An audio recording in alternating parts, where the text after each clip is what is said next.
स्थापकाय च धर्मस्य सर्वधर्मस्वरूपिणे अवतारवरिष्ठाय रामकृष्णाय ते नमः। जननीं शारदां देवीं रामकृष्णं जगद्गुरुं पादपद्मे तयो श्रित्वा प्रणमामि मुहुर्मुहुः।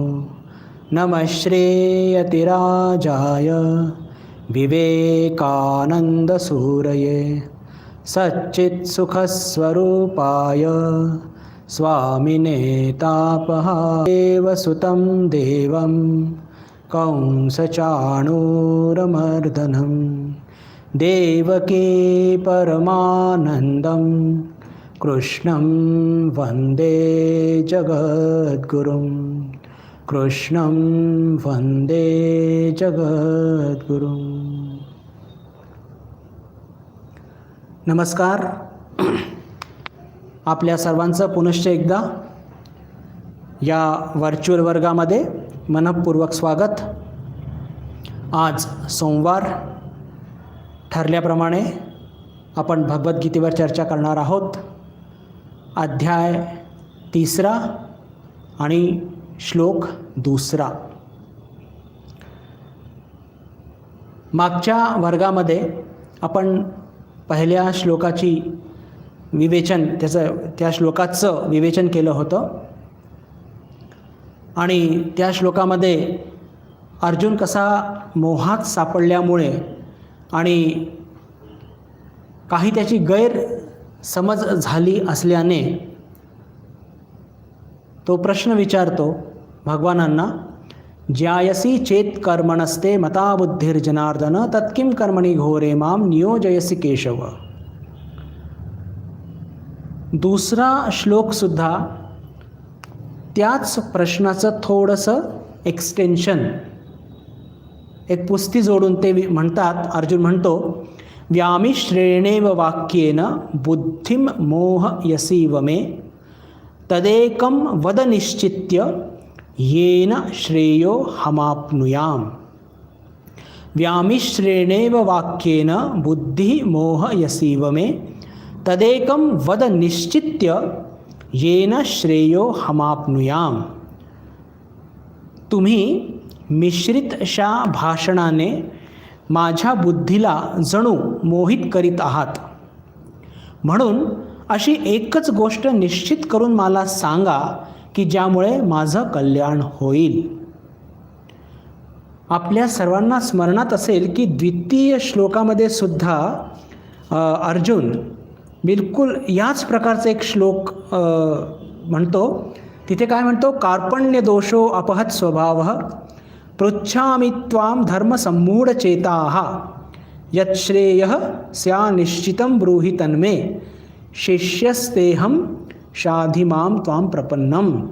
की कार्पण्य दोष माझ्यामध्ये निर्माण झाल्यामुळे माझा मी मूळ स्वभाव हरवून बसलेलो आहे। स्पष्टपणे तिथे अर्जुन त्याची स्वीकारोक्ती करतो। पृच्छामि त्वां धर्मसम्मूढचेतः, मी माझ्या धर्माच्या संदर्भात संपूर्णपणे सम्मूढ झालेलो आहोत, मोहित झालेलो आहे। आणि यच्छ्रेयः स्या निश्चितं ब्रूहि तन्मे, ज्याच्यातून माझं निश्चित कल्याण होईल असं ब्रूहि तन्मे तुम्ही मला सांगा। शिष्यस्तेहं शाधि मां त्वां प्रपन्नम, मी तुमचा शिष्य आहे आणि तुम्हाला शरणागत आलेलो आहे। आता हे दुसऱ्या अध्यायाच्या 7व्या श्लोकामध्ये सांगितल्यानंतर पुन्हा अजून ती स्थिती गेलेली नाही आहे हे सांगण्याकरता मी त्या श्लोकाची पुनरावृत्ती केली। सांख्ययोग सांगितलं, कर्मयोग सांगितलं आणि अर्जुनाचा प्रश्न होता की स्थितप्रज्ञ म्हणजे आत्मसाक्षात्कारी महापुरुष कसे चालतात, बोलतात, उठतात, बसतात ते सुद्धा सांगितलं। म्हणजेच आत्मसाक्षात्कारी महापुरुषाचे लक्षण सांगितले, तरीसुद्धा पहिल्या श्लोकामध्ये काहीतरी जो एक मोह आहे त्याच्या संदर्भात अर्जुन सांगतात आणि दुसऱ्या श्लोकामध्ये पुन्हा काय म्हणतात, आज या दोन्ही श्लोकांचाच थोडंसं आपण चर्चा करणार आहोत की व्यामिश्रेणेव वाक्येन बुद्धिं मोहयसीव मे तदेकम वद निश्चित्य येन श्रेयो हमाप्नुयाम, की ज्यामुळे माझं कल्याण होईल असं निश्चित करून एक काहीतरी बोला.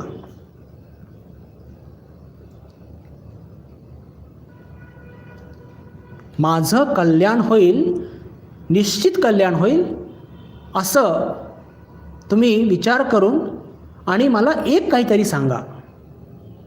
पहा, अर्जुनाचा घोटाळा कुठे होत आहे मागच्या वेळेस आपण त्याची चर्चा केली होती, तरीसुद्धा एक थोडंसं त्याची पुनरावृत्ती करून मग पुढे जाऊया. अर्जुनाला असं वाटतंय, वाटत नाही आहे, अर्थातच मागच्या वेळेस आपण ते दाखले घेऊन आपण चर्चा केलेली आहे की भगवान कर्माची अवहेलना करत आहेत, त्याला दुय्यम दर्जाचे मानत आहेत ज्ञानयोगाच्या तुलनेमध्ये. आणि तेवढंच नव्हे तर मला कर्म करण्याकरता प्रवृत्त करत आहेत, युद्धस्व युज्यस्व. म्हणजे कमी कमी तुम्ही त्या कर्माची तुम्ही अवहेलना तर करून मला तुम्ही गौण मानत आहात. त्याचे सुद्धा 2 श्लोक बघितले होते, 45वा आणि 49वा. अजून एक श्लोक जर थोडासा विचार केला तर त्यातून आपल्याला लक्षात येतं, आपूर्यमाणम अचलम प्रतिष्ठम समुद्रमापः प्रविशन्ति यद्वत् तद्वत् कामायम प्रविशन्ति सर्वे स शांतिमाप्नोति न कामकामी. म्हणजेच की जे सर्व कामनांच्या पलीकडे गेलेले आहेत, उदाहरण घेतलं आहे नदींचं, की जसं समुद्राचं, की जसं सर्व नद्या भरून भरून पाणी त्या समुद्रामध्ये ओतत आहेत तरीसुद्धा त्याच्या पातळीमध्ये काही अंतर होत नाही, बिलकुल त्याच प्रकारे सर्व भोग स्थितप्रज्ञ पुरुषामध्ये कोणत्याही प्रकारचा विकार उत्पन्न न करता ही ज्ञानाची स्थिती आहे. इकडे तुम्ही ज्ञानी महापुरुषांचे एकानंतर एक तुम्ही त्यांच्या स्तुतीमध्ये श्लोक म्हणत आहात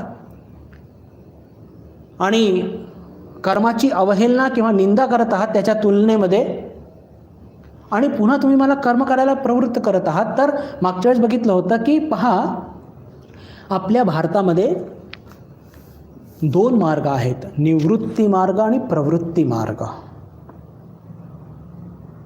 निवृत्ती मार्ग म्हणजे काय, की जो कर्मापासून दूर असतो, आणि प्रवृत्ती मार्ग म्हणजे जो कर्म घेऊन असतो. पण हे निवृत्ती आणि प्रवृत्ती कोणत्या संदर्भामध्ये आहेत, तर काम्य कर्माच्या संदर्भात, कामनांच्या संदर्भामध्ये. म्हणण्याचा अर्थ काय, की भगवानांनी जी निंदा नालस्ती केलेली आहे ते काम्य कर्मांची केलेली आहे. म्हणजे जे कर्म आपण आपल्या कामनापोटी करत असतो आणि आपल्या कामना अजून भडकत असतात, त्या कर्माची इथे निंदा नालस्ती केलेली आहे, अवहेलना केलेली आहे. पण जर आपण आपले कर्तव्य, पहा, अवर्जनीय हा शब्द तुम्हाला लक्षात असेल, आपण बरेचदा उच्चारला आहे स्थितप्रज्ञेच्या लक्षणामध्ये. कारण की आपण जोपर्यंत आपल्याला ब्रह्मज्ञान होत नाही आणि हे शरीर निर्वाह करता काही ना काही कार्य करावेच लागणार आहे, विषयांमध्ये राहावंच लागणार आहे. पण अवर्जनीय विषयांमध्ये राहत असताना, आपले कर्तव्य पार पडत असताना, ते जे कर्तव्य आहेत ते जर आपण यश अपयश, मान सन्मान, दुःख सुख याला समदृष्टीने बघून ते सगळे कर्तव्य पार केले तर त्याला कर्मयोग म्हणतात. आणि भगवानांनी इथे कर्मयोगाची निंदा नालस्ती केलेली नाही आहे. आणि इथेच अर्जुन घोटाळे खात आहे. तो काय विचार करतोय की मी युद्ध जर सोडलं, माझं कर्तव्य जर सोडलं, माझं हे जे युद्धरूपी कर्तव्य आहे, कर्म हे जे कर्म आहे, याला सोडून मी सरळ जर मी नैष्कर्म्याला प्राप्त जर झालो तर किती बरं होईल. अरे नैष्कर्म्याला असं पोहोचता येत नाही सरळ. कर्मामधून, कर्तव्यामधूनच नैष्कर्म्याला पोहोचता येतं. नैष्कर्म्याला म्हणजे ज्ञानयोगाची जी स्थिती सांगितली भगवानांनी, त्यापासून मी पलायन घेतलं तर मी डायरेक्ट ज्ञानयोगा करता मी क्वालिफाय होणार, असं त्याला का वाटतंय? कारण की त्याने ज्ञानयोगींची लक्षणं ऐकलेत, ती स्थिती किती चांगली आहे. पण त्याच्याकरता आपण क्वालिफाय आहोत का आज? नाही आहोत. एखाद्या मुलाने विचार केला की तो 8वीत शिकतोय आणि तो गेला एखाद्या सिनियर कॉलेजमध्ये, इंजिनिअरिंग कॉलेजमध्ये, आणि म्हटलं की अहो मला माझा मोठा भाऊ किती हुशार आणि तो इंजिनियर आहे, तो तुमच्याकडे शिकत आहे, मलाही तुम्ही इथे ॲडमिशन द्या. तर ते काय म्हणतील प्रिन्सिपल सर की अरे बाळा तू जण 8वीत आहे, 10वी पास कर, 12वी पास कर, CET पास कर, IIT पास कर, आणि मग तुला ॲडमिशन देऊया मी. तू आधी क्वालिफाय तर हो. नुसतं 8वीतून इंजिनिअरिंगमध्ये जाणं शक्य नाही आहे बिलकुल. म्हणजे नुसतं आपले कर्तव्य कर्म सोडून आणि मी ज्ञानी होणार, ज्ञानयोगाचा अधिकारी होणार, हे शक्य नाही आहे. आणि म्हणून त्याला कर्म टाळायचं आहे, कदाचित भीतीपोटी, कदाचित मोहापोटी. म्हणून हा कन्फ्युजन निर्माण झाला. त्याला वाटतं की म्हणजे जर मी एकदम जोरदार उडी मारली, उडी मारून एकदम ज्ञानयोगामध्ये स्थित झालो, म्हणजे काय, हे युद्धही नको, ते रागद्वेष नको, ते राज्याभिषेक नको, ती पराजय नको, काहीच नको. पण तसं होत नसतं.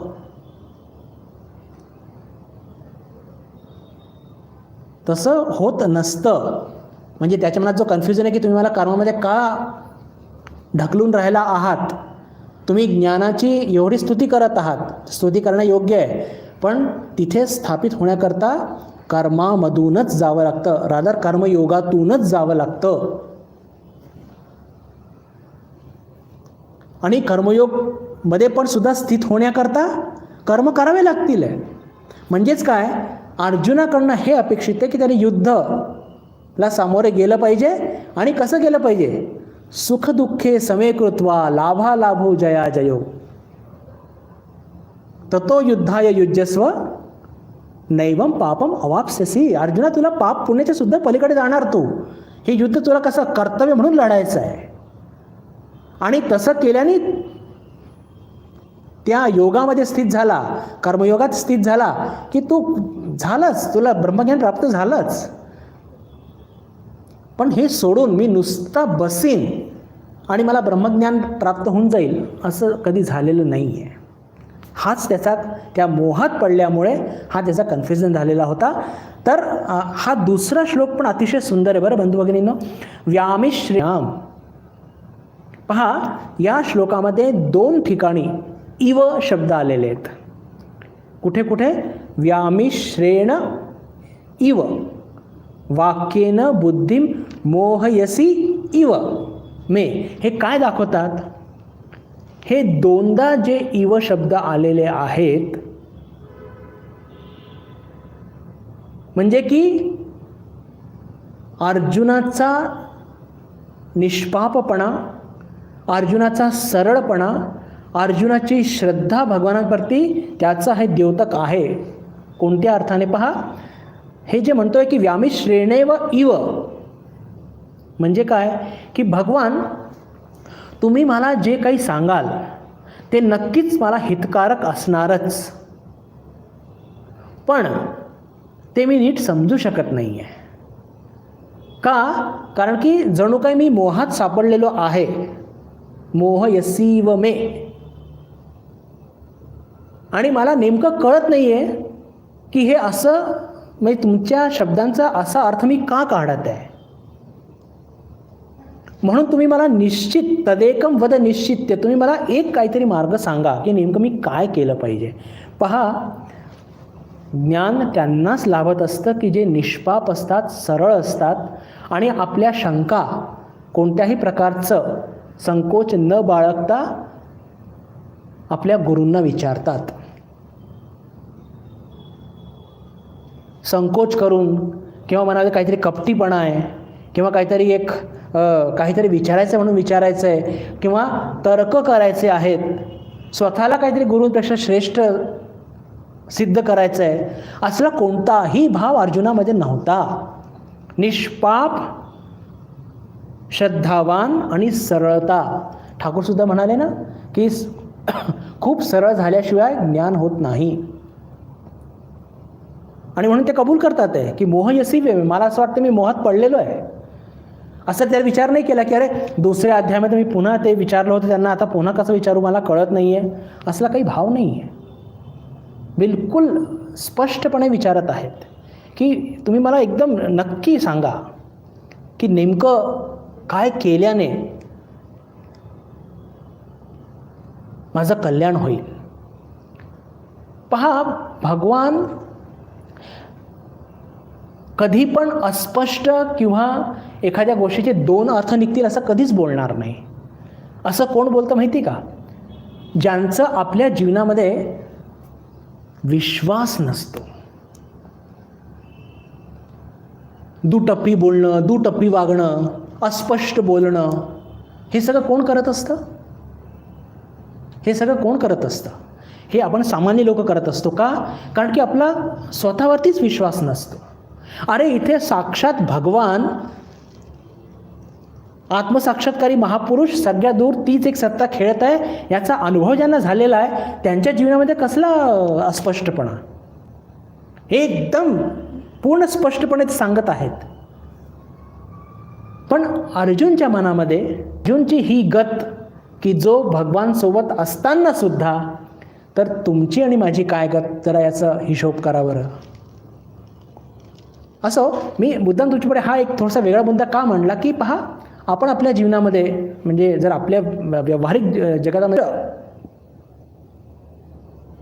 थांबे ठोक ज्याला म्हणतो, असं आपलं धोरण कधी कधी नसतं. पण मी काही साधू बघितलेत आपल्या जीवनामध्ये, बिलकुल म्हणजे ते एक विशिष्ट घटनाला किंवा विशिष्ट विचारांना त्यांचा स्टँड काय राहणार आपण हे अँटिसिपेट करू शकतो, आपण त्याचा अंदाज बांधू शकतो. का? कारण की त्यांचं व्यक्तिमत्व इतकं स्ट्रॉंग असतं, त्यांच्या आपल्या कन्व्हिक्शन्स ज्याला म्हणतो त्याच्यावरती इतकं एक सुदृढ असतात की आपल्याला माहिती आहे की या घटनेवरती, या विचारांवरती यांचा विचार हे असं मांडणार. दोलायमान तुम्ही त्यांना कधी बघणारच नाही. आणि म्हणून जेव्हा ते सूचना देतात ना आपल्या कनिष्ठांना, असे साधू मी बघितलेत, इतक्या सुस्पष्ट असतात की त्या सूचनांच्या माध्यमातून समजा काही नुकसानसुद्धा झालं मठाचं तरी ते सहन करायला तयार असतात. का? कारण की त्यांची व्यक्तिमत्व कसं आहे, एकदम ज्याला म्हणतो की सुदृढ चरित्र आहे. तर भगवानांची तर काय गोष्ट, आत्मसाक्षात्कारी महापुरुष आहेत. ते कधी पण असं दुटप्पी, द्विअर्थी, हो हो हो हो, नाही नाही नाही नाही, असं कधीच बोलणार नाही, कधीच बोलणार नाही. पण इथे महत्ता अर्जुनाची आहे की तो सरळपणे, श्रद्धायुक्त अंतःकरणाने तो मोहात पडलेला आहे. आणि मला तुम्ही स्पष्ट करून सांगा की मी नेमकं काय करावं. आणि अर्जुनाच्या या सरळपणाचं, निष्पापपणाचं कौतुक भगवान पुढच्या श्लोकामध्ये एकदम लागलीच करतात, लागलीच करतात. तो तिसरा श्लोक काय आहे त्याचं विवेचन सुरू करूया. श्री भगवानुवाच लोकेस्मिन् द्विविधा निष्ठा पुरा प्रोक्ता मया नघ ज्ञानयोगेन सांख्यानां कर्मयोगेन योगिनां. श्री भगवानुवाच लोकेस्मिन् द्विविधा निष्ठा पुरा प्रोक्ता मया नघ ज्ञानयोगेन सांख्यानां कर्मयोगेन योगिनां. या श्लोकामध्ये पुरा प्रोक्ता मया नघ, मया अनघ, अनघ म्हणजे काय असतं, आपल्याकडे नाव असतात मुलींचे, अनघा, निष्पाप, सरळ, त्याचा अर्थ असतो. तर पहा, इतक्या सरळपणे जेव्हा अर्जुनाने आपलं हृदय मोकळं केलं आणि सांगितलं की मला कळत नाही आहे, मी मोहात सापडलेलो आहे, निश्चित करून मला सांगा. तर लागलीच त्याचा तो सरळपणा, त्याचा निष्पापपणा भगवानांना तो जाणवला अर्थातच, आणि लागलीच त्याला अनघ एक सुंदर त्याला एक नावसुद्धा दिलं. काय म्हणतात? लोकेस्मिन द्विविधा निष्ठा. लोके म्हणजे काय? लोकेचा एक अर्थ असतो हे सर्व लोक, 3 लोक, किंवा लोकाचा एक अर्थ असतो हे शरीरसुद्धा, मनुष्य शरीर. इतर जीव जनावरांचे नाही बरं, मनुष्य शरीरालाच लोक असं म्हटलं जातं. का? अध्यात्मशास्त्रामध्ये, भारतीय अध्यात्मशास्त्रामध्ये का म्हटलं जातं? कारण की या शरीरामध्येच अध्यात्म किंवा त्याचा अभ्यास, त्याचं आचरण किंवा हे 4ही योग हे आचरणात आणून आणि भगवत प्राप्ती करू शकतो, म्हणून त्याला लोक म्हणतात. म्हणून म्हणजे ईश्वर प्राप्ती या मनुष्य देहामध्येच शक्य असल्याने त्याला लोक असं म्हणतात. लोकेस्मिन द्विविधा निष्ठा, सप्तमी येती, लोकेस्मिन द्विविधा निष्ठा पुरा प्रोक्ता मयानघ. निष्ठा, नि पूर्वक स्था धातू, खूप सुंदर शब्द आहे बरं. स्था म्हणजे स्थित राहणे, अडिग राहणे. एखाद्या पर्वतासारखे काहीही आलं तरी मी हलणार नाही. स्था धातू, आणि त्याला त्याच्या आधी काय जोडलं गेलेलं आहे? नि, म्हणजे अजून ठांबे ठोकपणे. निष्ठा, आपण बघतो ना की किती लोकांची काय निष्ठा असते. आता ही निष्ठा जी असते बंधू भगिनींनो, ही सांसारिक गोष्टीमध्ये सुद्धा असू शकते, आणि त्यांची ती लौकिक गोष्टींमध्ये निष्ठा त्यांच्या जीवनात ते यश आणत असते. वैज्ञानिक बघतो आपण किती त्यांची निष्ठा असते त्यांच्या कार्यामध्ये, किंवा अनेक चांगले ऑफिसर्ससुद्धा असतात. काही शिक्षक असे बघितलेत आपण बघतो की त्यांची आपल्या त्या शिक्षण या व्यवसाय म्हणणं त्याला ठीक नाही आहे, पण आता मला दुसरा शब्द सुचत नाही आहे, तर त्या व्यवसायात बाहेर खूप निष्ठा असते. म्हणजे म्हणतो ना की हाडाचे शिक्षक का असतात? त्याची निष्ठा असते त्यांची. तर निष्ठा ही लौकिक कार्यामध्ये सुद्धा असू शकते, आणि इथे जी निष्ठा वापरली गेलेली आहे, निष्ठेचा एक अर्थ ज्ञानसुद्धा असतो, ज्ञानपूर्वक निष्ठा. तर इथे जी निष्ठा वापरला गेलेला आहे शब्द, तो मोक्षाकरता वापरला गेलेला आहे. का? कारण की अर्जुनसुद्धा मोक्षार्थी आहे, आणि आपण जे गीतेचं अध्ययन करणारे आहोत, आपण सुद्धा मोक्षार्थी आहोत. आता हा भाग वेगळा की आपल्या प्रत्येकाची निष्ठाची जी ज्याला म्हणतो की पातळी आहे ती वेगळी वेगळी आहे, असू देत, पण मोक्षार्थी तर आहोत. कोणत्या तरी एका पायरीवरती तरी आज आपण उभे आहोत, तेवढं मात्र खरं. तर लोकेस्मिन द्विविधा निष्ठा, निष्ठेचा एक अर्थ ज्ञानसुद्धा सांगितले गेलेलं आहे बरं. तर भगवान काय म्हणतात की हे निष्पापा, या जगात 2 प्रकारची निष्ठा सांगितल्या गेलेली आहे. ज्ञानयोगेन सांख्यानां, कर्मयोगेन योगिनां. लोकेस्मिन द्विविधा निष्ठा, पुरा शब्द एक राहिला आहे. पुराचा अर्थ काय असतो? पुरा शब्दाचा अर्थ असा असतो बंधू भगिनींनो की थोडं आधीच मी सांगितलं आहे, किंवा त्याचा असा अर्थसुद्धा होतो अनेक आधी सांगितलेलं आहे. दोन्ही अर्थ इथे लागू पडतात. का? कारण की भगवानांनी ही गीता फक्त काही अर्जुनाला सांगितलेली नाही आहे. 4थ्या अध्यायामध्ये त्याचा एक संदर्भ येईल की विवस्वान मनवे प्राह मनुरिक्षा कवे ब्रवीत. म्हणजे आधीसुद्धा इतर कोणत्या तरी माध्यमातून मीच, म्हणजे कृष्ण या शरीराच्या माध्यमातून नव्हे, पण इतर कोणत्या तरी माध्यमातून मनुरिक्षा कवे ब्रवीत, म्हणजे सूर्याच्या विवस्वान सूर्य त्यांच्या माध्यमातून मी ती सांगितली आहे. तर आधीसुद्धा मी ही गीता सांगितलेली आहे किंवा हे योग सांगितलेले आहेत. आणि आत्ता थोड्या आधी तर आपल्याला माहितीच आहे की 2ऱ्या अध्यायामध्ये सुद्धा भगवानांनी ह्या 2 निष्ठा सांगितलेल्या आहे. त्याची आपल्याला माहितीच आहे. एषा ते विहिता सांख्ये बुद्धिर्योगे त्विमा शृणु बुद्ध्या युक्तो यया पार्थ कर्मबंधम प्रहास्यसी.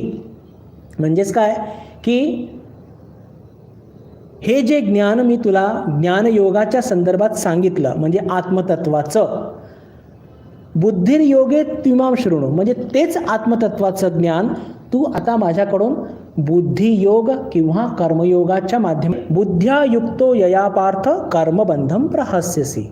आणि या बुद्धियोगाला या कर्मयोगाला आचरणात आणण्याने काय होईल, तुझे सर्व कर्मबंधनं हे नेहमी करत्या कापल्या जातील. म्हणजेच काय, तू मोक्षाला प्राप्त होशील. म्हणजे इथे जे पुरा शब्द वापरला आहे ना बंधू भगिनींनो, तो दोन्ही अर्थाने त्याचा अर्थ घेऊ शकतो. आत्ताच मी तुला सांगितलं आहे दुसऱ्या अध्यायामध्ये, आणि याच्या आधीसुद्धा मी सांगितलेलं आहे. कोणताही अर्थ घेतला तरी चालेल, पण आपण हाच अर्थ घेऊ, कारण की अर्जुनाशी संवाद सुरू आहे. कारण मी तुला आता थोड्याच आधी मी तो दोन्ही योग काय ते सांगितलेले आहेत.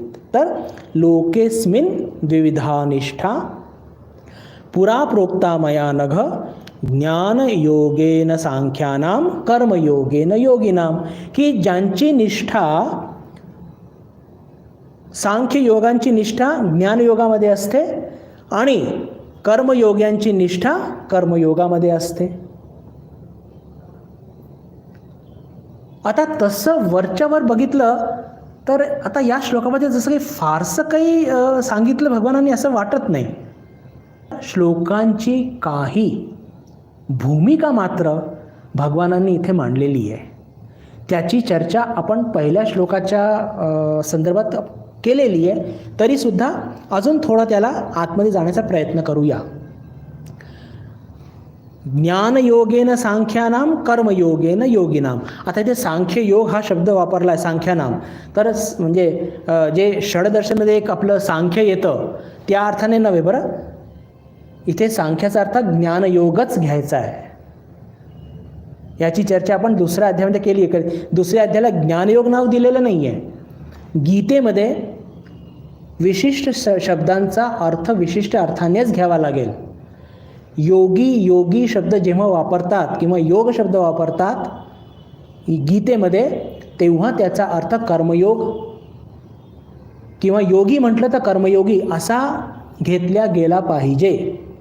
आणि जेव्हा सांख्ययोग असं किंवा सांख्य वापरलं जातं तर सांख्यचा अर्थ असतो ज्ञान, आणि त्या अर्थानेच तो घेतला पाहिजे. म्हणजे इथे सांख्य म्हणजे जो कपिल मुनीचं सांख्य आहे तो इथे सांख्य त्याचा अर्थ नाही आहे जे षडदर्शनमध्ये येत असतं. त्याच्याकडे आपण लक्ष देऊच नाही. आपण आपल्या फक्त एवढं लक्षात ठेवा, योग आणि योगी म्हटलं म्हणजे ते कर्मयोगाच्या संदर्भात आहे, सांख्य म्हटलं म्हणजे ते योगाच्या ज्ञानयोगाच्या संदर्भात आहे, असं आपण गृहीत धरूया. तर आता हे फक्त असं एक छोटंसं वाक्य सांगून तर काही त्याचा फार अर्थ निघत नाही. म्हणजे विशेष काही असं निघत नाही की ज्ञानयोगेन सांख्यानाम कर्मयोगेन योगिनाम. मग याचा असं म्हणण्याचा अर्थ नेमका काय आहे भगवानांचा, तो आपण थोडासा म्हणजे आतमध्ये जाऊन त्याचा विचार करण्याचा प्रयत्न करूया. की पहा, अर्जुनाची पहा पुन्हा तीच समस्या घेऊन थोडी पुढे पण जाऊया. की अर्जुनाला काय वाटत होतं, तो युद्धापासून कचरत होता, आणि जेव्हा त्यांनी भगवानांनी ज्ञानयोगींचे किंवा ज्ञान प्राप्त झाले, स्थितप्रज्ञ झाले, महापुरुषांचे लक्षणं सांगितले, तर त्याला काय वाटलं, आणि त्यातून कर्माची अवहेलनासुद्धा किंवा निंदा अनालिसिससुद्धा केलेली. तर अर्जुनाला हे वाटत होतं की अरे हे सगळं युद्ध लढण्यापेक्षा या कर्मात जाण्यापेक्षा, आणि कर्मात गेलो म्हणजे काय होतं, अशांती, स्वार्थ, द्वेष, मत्सर, कामना उत्पन्न होतात आणि भयंकर डोकं खराब होतं. त्याच्यापेक्षा हे जे ज्ञानयोगाचा मार्ग आहे हा सरळ जर मी प्राप्त केला तर मला काय करायचं आहे, जंगलात जायचं आहे, श्रवण मनन निधिध्यासन झाला. श्रवण मनन निधिध्यासन हे केल्याने मी ज्ञानप्राप्तीचा अधिकारी होऊन जाईल आणि सरळ मला ज्ञान प्राप्त होऊन जाईल. पण हा विचार जो अर्जुनाच्या मनात आला की सरळ उडी मारायची, हा तितकासा सोपा नाही आहे. आणि म्हणजे अर्जुनाच्या मनामध्ये जी कर्मत्यागाची भावना येत आहे ती अत्यंत चुकीची आहे. माझ्या शब्दांकडे कृपा करून लक्ष द्या.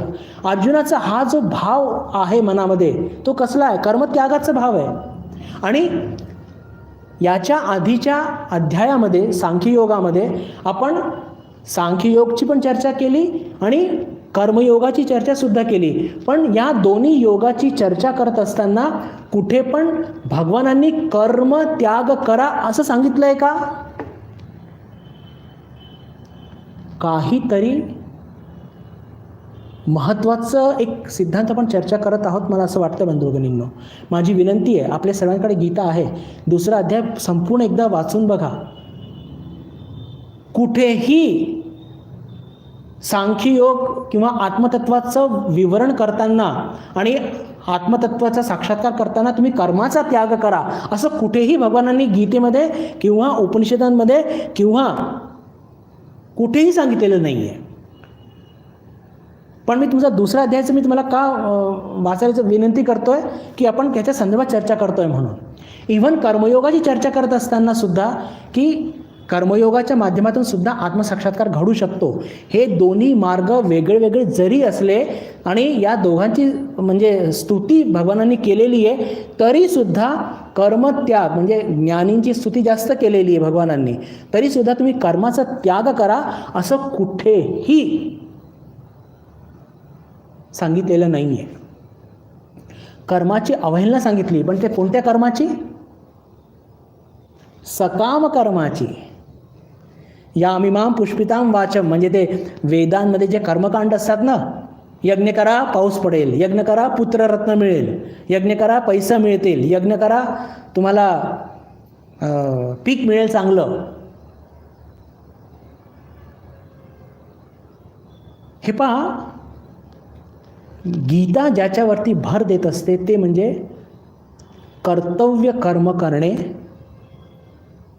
चुकून सुद्धा गीता सांगणार नाही की तुम्ही तुमचे कर्तव्य कर्म सोडा.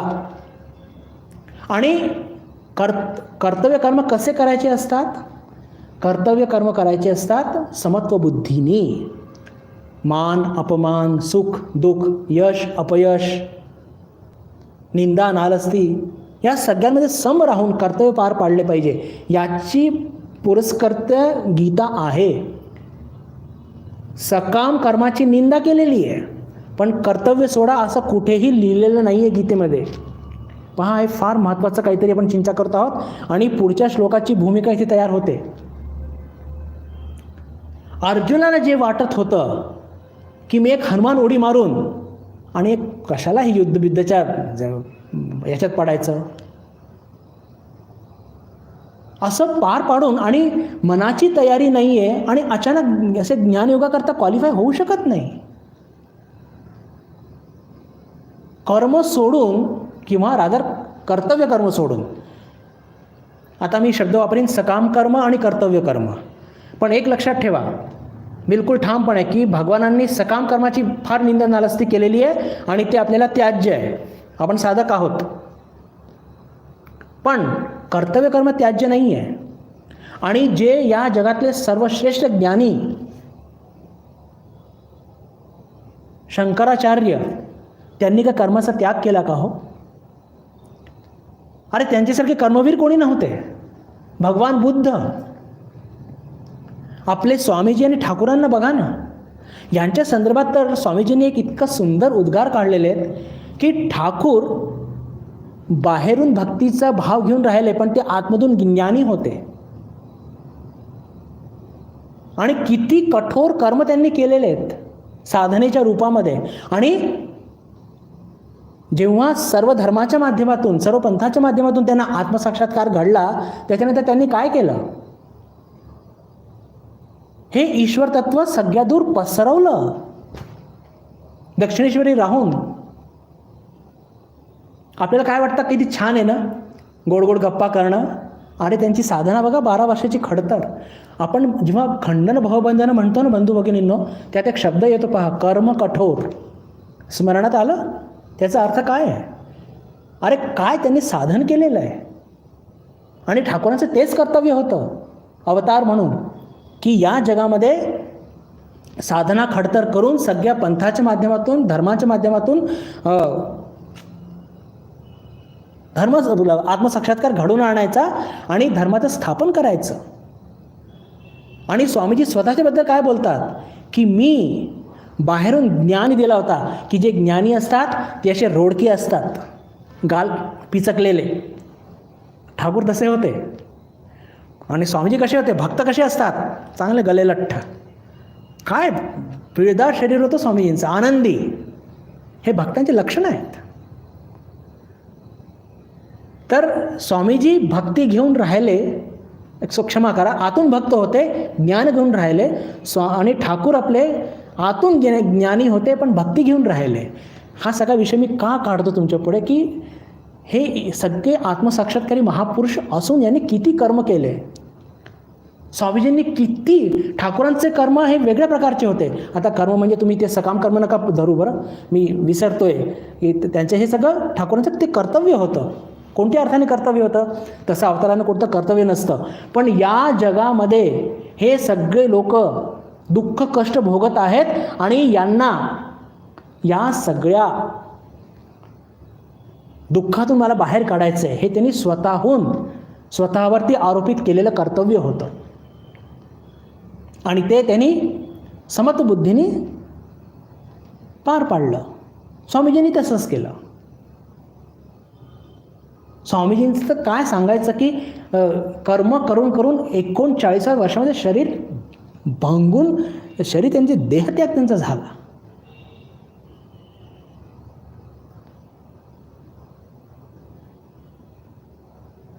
कधी कधी तर स्वामीजी इतके चिडायचे या कर्माला, म्हणजे या कर्तव्य कर्माला रादर, जे ठाकूरांनी म्हटलं होतं, ठाकूरांनी की आईचं कार्य तू जोपर्यंत करणार नाही तोपर्यंत तुला आता पुन्हा ही समाधी लाभणार नाही, त्याची किल्ली माझ्याजवळ असणार. काशीपूरची ती घटना लक्षात घ्या. कधी कधी स्वामीजी चिडायचे ठाकूरांवरती, की या ब्राह्मणाच्या फांद्यात पडलो आणि पहा मला काय अवस्था माझी झाली. पण कधी कधी म्हणायचे, अरे एक जीवन दिलं त्यांच्याकरता तर काय झालं. ह्या सगळ्या एक टेम्पररी रिॲक्शन्स असायच्या. मी हे मुद्दाम तुमच्याकडे का म्हणतोय, की कर्म असे, मी कर्म सोडले म्हणून मी ज्ञानी झालो, हा अतिशय म्हणजे एका अर्थाने मूर्खपणाचा कन्सेप्ट येतो.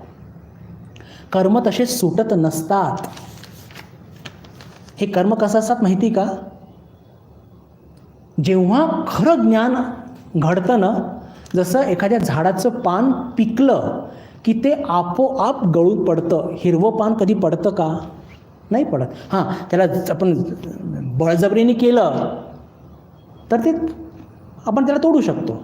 पण पान जेव्हा हे येतं, ऑटम सीझन ज्याला म्हणतो, वसंत आता येणार आहे, सगळे पानं पडतील, पिकलेले, हिरव्या नाही पडणार. तर तसंच जे अर्जुनाचा विचार होता, म्हणजे त्यांनी जो आपला स्वतःच्या मोहामुळे एक इंटरप्रिटेशन काढलं, की तुम्ही कर्माची निंदा करत आहात, ज्ञानाची स्तुती करत आहात आणि तरीसुद्धा मला कर्म करायला प्रेरित करत आहात, कारण की कर्माच्या माध्यमातूनच कर्मयोग, कर्माच्या माध्यमातूनच ज्ञान प्राप्त होतं, आत्मसाक्षात्कार प्राप्त होत असतो. तर इथे जे भगवानानं म्हणायचं आहे, की हे दोन्ही मार्ग, ज्ञानयोगेन सांख्यानाम, कर्मयोगेन योगिनाम. काय याचा अर्थ आहे? याचा अर्थ असा की हे दोन निष्ठा, दोन ज्ञान पद्धती सांगितल्या गेलेल्या आहे, दोन निष्ठा सांगितल्या गेलेल्या आहे आणि कोणत्याही एकाचं अवलंबन केल्याने मोक्ष प्राप्त होणार. हा कमी किंवा हा जास्त असं नाही आहे. प्रत्येकाचं एक ॲप्टिट्यूड असतो, एक ॲटिट्यूड असतो. त्याच्या अनुयायी प्रत्येकजण आपला आपला मार्ग निवडून घेत असतो. गुणागुणेशी वर्तनते, ती प्रकृती त्याला तसं करायला बाध्य करते. आपण सगळे बघतोच. रामकृष्ण संघामध्ये अनेक प्रकारचे साधू आपल्याला बघायला मिळतात. काही साधू असे असतात ते खूप चांगलं काम करू शकतात, काही चिंतन करू शकतात, वाचू शकतात, काहीचा भाव जपध्यानाचा असतो, काही पूजा घेऊनच राहतात, हे काय आहे? प्रत्येकाचं आपलं आपलं एक ॲप्टिट्यूड आहे.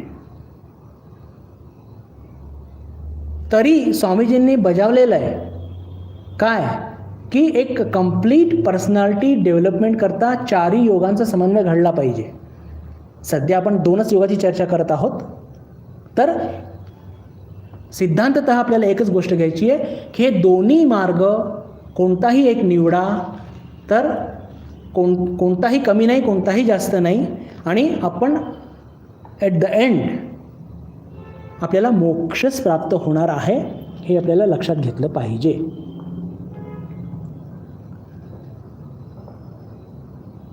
ज्ञानयोगामध्ये नेमकं काय घडत असतं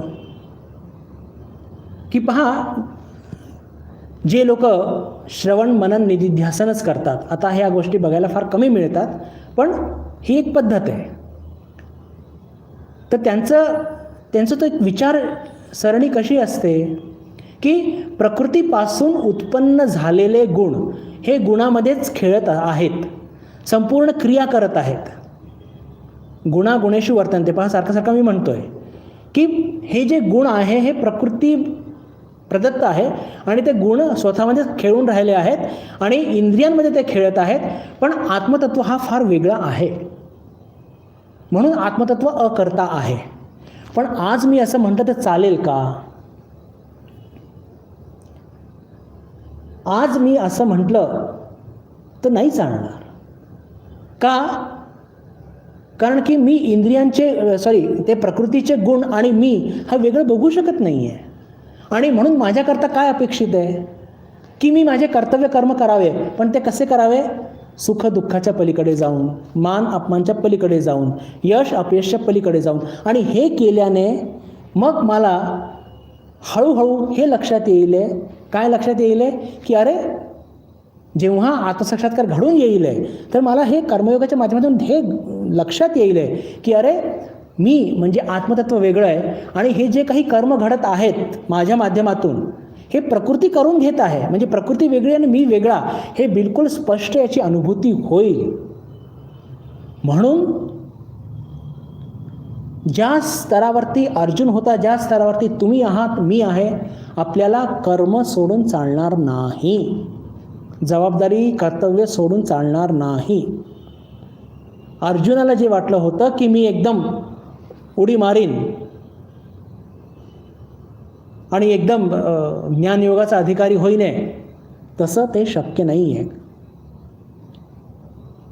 एखाद्या ठिकाणी आपल्याला शेती करायची असली तर नुसतं बी असं फेकून तिथे काही पीक येत नसतो. ती जमीन तयार करावी लागते, नांगरावी लागते. जे नको असलेले सगळे तिथे जे गवत किंवा इतर ज्या काही गोष्टी असतात, पालापाचोळा, तो सगळं काढावा लागतो. वीट, दगडं, चांगली मशक्कत करावी लागते त्या जमिनीची. मग त्याला सगळं नांगरून त्याला बिलकुल एक रेषेमध्ये ते सगळे बी पेरावे लागतात, गव्हाचे, तांदूळाचे, जे काही असेल त्याची व्यवस्थित निगा राखावी लागते. तेव्हा कुठे ते योग्य ते पीक येत असतं. असं नुसतं जमीन कोरडी ठणठण पडलेली आहे आणि त्याच्यामध्ये फक्त बी असे फेकून दिले, असं कधी होत नसतं. मनाची तयारी पाहिजे आणि त्याच्याकरता सुरुवातीला सकाम कर्म होऊ द्या, हरकत नाही. पण आपण सकाम कर्मामध्ये गळलेले आहोत आणि एकदम ज्ञानयोगाची उडी मारत आहोत असं होणार नाही. आपल्याला सकाम कर्माचा त्याग, कर्तव्याचं पालन, आणि ते कसं सुखदुःखाच्या पलीकडे जाऊन, यश अपयशाच्या पलीकडे जाऊन, असं केल्याने आपल्याला एक पात्रता येईल. आणि मग तोच मार्ग कंटिन्यू केला आता कर्मयोग, आणि समजा तो मार्ग पुढे कंटिन्यू न करता आपण मग श्रवण मनन निधिध्यासन केलं तर ज्ञानयोग, काही हरकत नाही. पण एक मन तयार झालं पाहिजे ना. अचानक मी आजपासून ज्ञानयोगी झालो आणि मी कर्म करणार नाही, कर्तव्य करणार नाही, असं होत नसतं.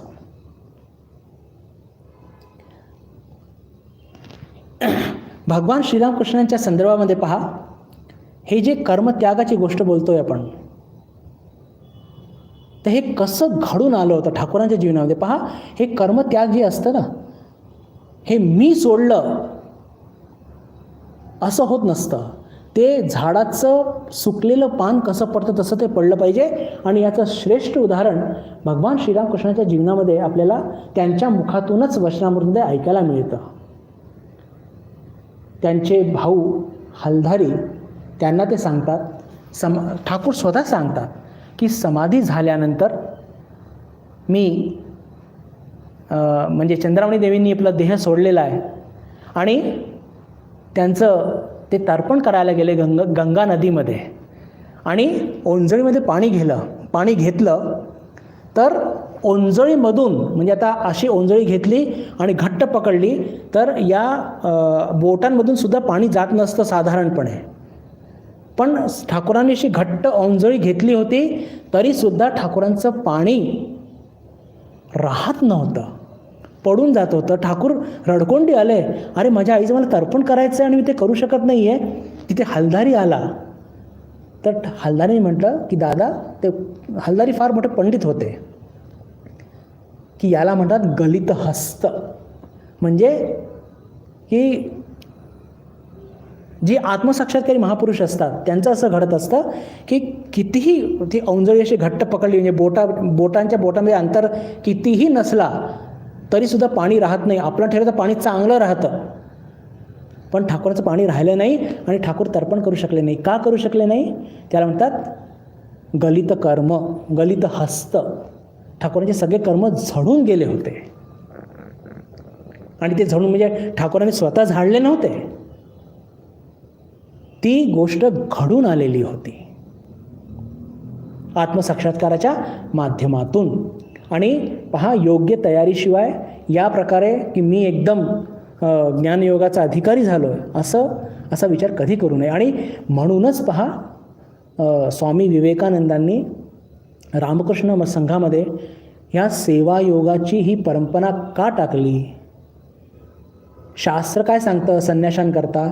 निस्त्रे गुण्ये पथे विचरिताः को विधी को निषेधः. संन्याशाला ज्यांनी ईश्वर प्राप्तीकरता आपलं घर सोडलेलं आहे त्याचं एकमात्र कर्तव्य काय आहे? ईश्वर प्राप्त करणं. मग ही समाजसेवा कुठे आली? तर ह्या समाजामध्ये ईश्वर बघा आणि त्याची सेवा करा. आणि सेवा कोणत्या पद्धतीने करा हे सुद्धा सांगितलेलं आहे. मान अपमान, यश अपयश, सुख दुःख याच्या पलीकडे जाऊन तुमचं हे जे ईश्वर प्राप्तिरूपी कर्तव्य आहे सेवाच्या माध्यमातून ते पूर्ण करा. आणि म्हणूनच ठाकूरांनी काय म्हटलंय, क्षमा करा, स्वामीजींनी काय म्हटलंय, वर्क इज वर्शिप. म्हणजे तुमचं हे जे तुम्ही कर्तव्य करत आहात ईश्वर प्राप्तीचं सेवेच्या माध्यमातून ते काय आहे?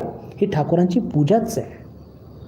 आणि म्हणूनच रामकृष्ण संघामध्ये फक्त संन्याशीच नव्हे तर आपण सर्वजण सुद्धा येऊन इथे जे हातभार लावता विभिन्न सेवा कार्यामध्ये, ते काय आहे? ती साधना आहे. आणि आपण हे प्रयत्न करत असतो या सेवेच्या माध्यमातून मी त्या ईश्वराचीच, त्या ठाकूरांचीच मी सेवा करत आहे, त्यांनाच आपण केंद्र करून ती सेवा करण्याचा प्रयत्न करत असतो.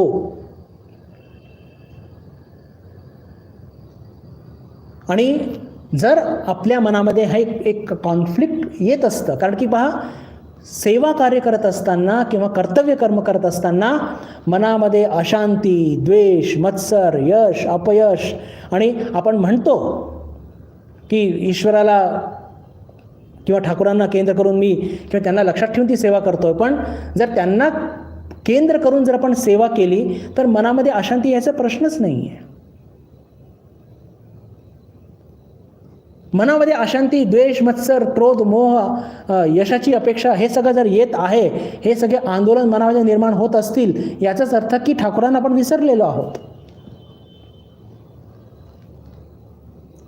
या संदर्भामध्ये एक रामकृष्ण संघाचे एक फार मोठे साधू 1970च्या दशकामध्ये काशीला होऊन गेलेत.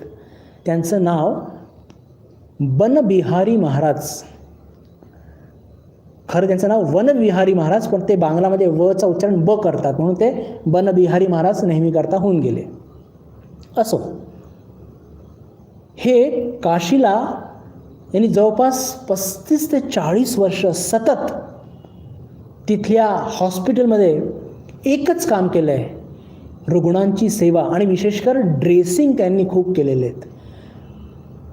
कारण की आता काही ॲक्सिडेंट होतात, काही होतं, पेशंट्स लोक येतात, त्यांचे ते सगळे जे घाव लागलेले असतात ते औषधांनी पुसायचे, डेटॉलनी पुसायचे, औषध लावायचं, त्याचं व्यवस्थित बँडेज करून द्यायचं, त्यांनी टाके कसे लावायचे हे सुद्धा शिकले होते ते.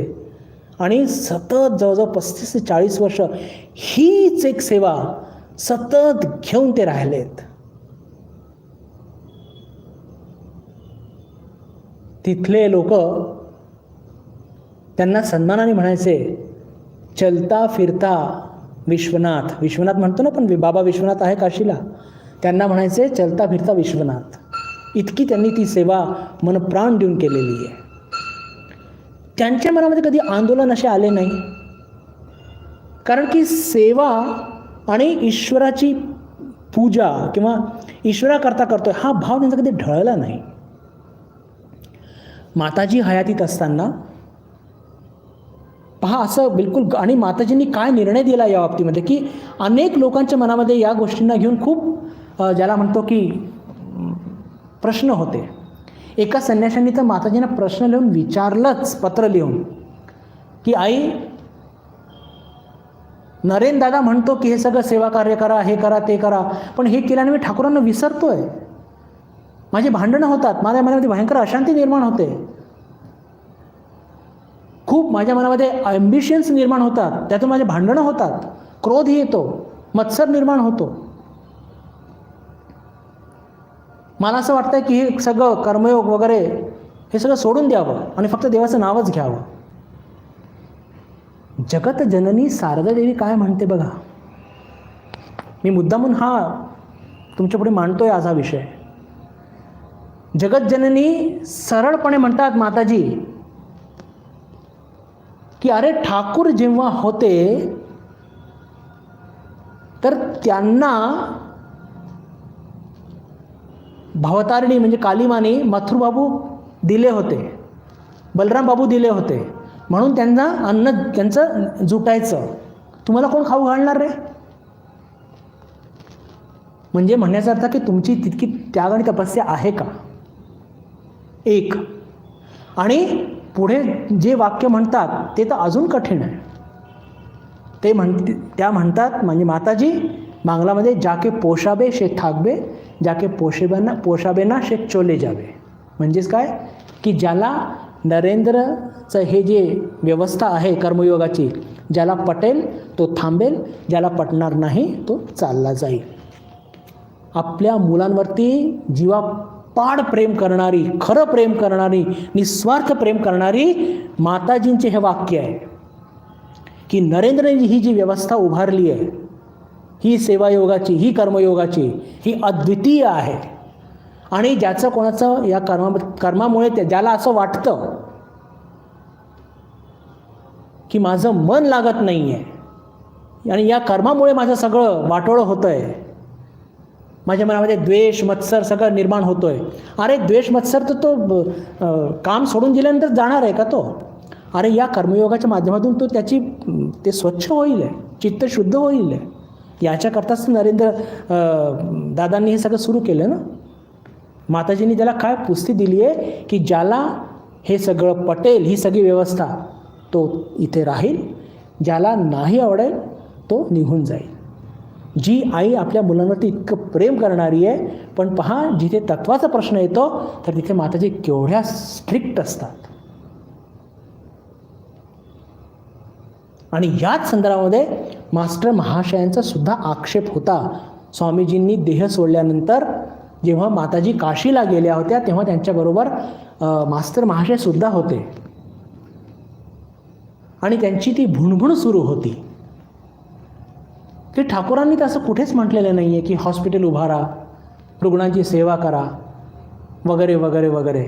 आणि नेमके तिथे तेव्हा राजा महाराज सुद्धा होते आणि राजा महाराज सगळं फिरून फिरून दाखवत होते. छोटंसं हॉस्पिटल होतं तेव्हा पण जे काही होतं. आणि मग त्यांनी तो मुद्दा उचलला राजा महाराजांनी माताजींपुढे की माताजी, मास्टर माशाचं असं म्हणणं आहे, पण नरेंद्रदादांनी तर आम्हाला असं सगळं सांगितलं आहे. तर तिथे माताजींनी 100 नाही 1000% स्वामीजींनाच सपोर्ट केलेला आहे की नरेंद्रनाथनी हे जी सगळी सेवा चालू केलेली आहे ही ठाकूरांच्या शिकवणीच्या अनुयायीच आहे. ठाकूरांच्या शिकवणीच्या अनुयायीच आहे. हे ऐकल्यानंतर मास्तर महाशयांनी शरणागती पत्कारली आणि म्हणाले, जेव्हा सुप्रीम कोर्टानेच हा निर्णय दिला आहे तर हा माझ्या मनातले आता सगळे संशय निघून गेलेत. हे पहा, आज सुद्धा या कर्मयोगाला किंवा या कर्तव्याला घेऊन अनेक लोकांच्या मनामध्ये प्रश्न असतात. पण हे लक्षात घेतलं पाहिजे, म्हणजे विशेषकर या 2 श्लोकाच्या 3 श्लोकाच्या संदर्भामध्ये, 3 श्लोकाच्या संदर्भामध्ये की पहा, आपल्याला ज्ञानयोगाचा अभ्यास करायचा त्याच्याकरता आपल्याला पात्रता अर्जित करावी लागेल, क्वालिफाय व्हावं लागेल. एका दिवसात या गोष्टी घडत नसतात. त्याच्याकरता जमीन तयार करावी लागेल, मन तयार करावं लागेल आणि त्याच्याकरताच हे सगळं स्वामीजींनी जे सगळं मांडलेलं आहे हे त्याच्याकरताच आहे. आणि ज्या लोकांचं कदाचित हे म्हणणं असतं की अरे यांनी मन उद्विग्न होतो, मनामध्ये नाना प्रकारचे विकार उत्पन्न होतात, अरे ते तर कर्म सोडलं म्हणजे हे कर्तव्य कर्म सोडलं तरी तर होणारच आहे. कर्तव्य कर्म समजा मी आज सोडले आणि मी म्हटलं नाही ते सगळं हे करायचं, तरी सुद्धा माझा काही मनातले काम क्रोध लोभ मोह मद मत्सर जाणार आहे का? इतक्या नुसतं आत्मतत्वाचे विचार केल्याने इतकी माझी पात्रता आहे का? नाही. जर मला लवकर प्रगती करायची असेल तर स्वामीजींच्या अनुयायी 4 योगाचं कॉम्बिनेशन पहा, एक अल्टिमेट आहे. सकाळ संध्याकाळ जप ध्यान करतो, ठाकूरांचे स्तोत्र गातो, मातांजीचे स्तोत्र गातो, ते काय आहे? सगळे भक्तियोगाचा भाग आहे. तो ध्यान करतो, ज्ञानयोगाचा भाग आहे. दिवसामध्ये आपण जेव्हा चिंतन करतो या गोष्टीचं की अरे हे जग मिथ्या आहे, ते ज्ञानयोग आहे. आणि जे आपण 5-6 तास सेवा कार्य करतो ते काय आहे? ते कर्मयोग आहे. ते कर्मयोग करत असताना आपण हा विचार करत असतो की ज्यांची मी सेवा करत आहे ते ईश्वर आहे आणि त्यांची सेवा करता करता माझ्यामध्ये असलेले सर्व दोष ते नाहीसे झाले पाहिजे. जेव्हा अर्धा तास पाऊण तास जे चिंतन करतो की हे जग मिथ्या कसं आहे आणि हे जी सेवा कार्य करत आहोत मी करत आहे ते काय आहे? गुणागुणेशी वर्तनते, ती फक्त प्रकृती करून राहिली, त्याचं माझं काही घेणं देणं नाही आहे. हा विचार ज्ञानयोगाचा झाला. आणि सकाळ संध्याकाळ आपण जे ठाकूरांचे स्तोत्र गातो, जप करतो, काय तो भक्तियोगाचा भाग आहे. तर या सगळ्या कॉम्बिनेशननी एक पूर्ण व्यक्तिमत्व निर्माण होत असतं. या संदर्भात अजून 2 सिद्धांत मला तुमच्यापुढे मांडायचे आहेत, ते आज पूर्ण होऊ शकत नाही. आज आपण इथेच थांबूया. पुढच्या शुक्रवारी आज आपण घेत होतो वर्क इज वर्शिप. या संदर्भामध्ये राजा महाराज म्हणाले होते वर्क ॲज वर्शिप, आणि ते का म्हणाले होते ते मी तेव्हा सांगेन आहे. आणि शिवानंदजी महाराज म्हणाले होते की वर्क टू ट्रान्झंडेंट वर्क. अतिशय सुंदर. तर हे त्यांनी का म्हटलं होतं? आज आपण माताजींचं आणि मास्टर महाशयांचं उदाहरण बघितलं. पुढची अजून 2 उदाहरणं या संदर्भात चर्चा करण्याचा प्रयत्न करूया. बुधवारी आत्मबोध हा वर्ग होणारच आहे. त्या दिवशी आपली सर्वांशी पुन्हा एकदा भेट होईल अशी आशा मनात बाळगून मी आपल्या सर्वांशी निरोप घेतो. नमस्कार. ओम शांती शांती शांती. हरि ओम तत्सत. श्रीरामकृष्णार्पणमस्तु.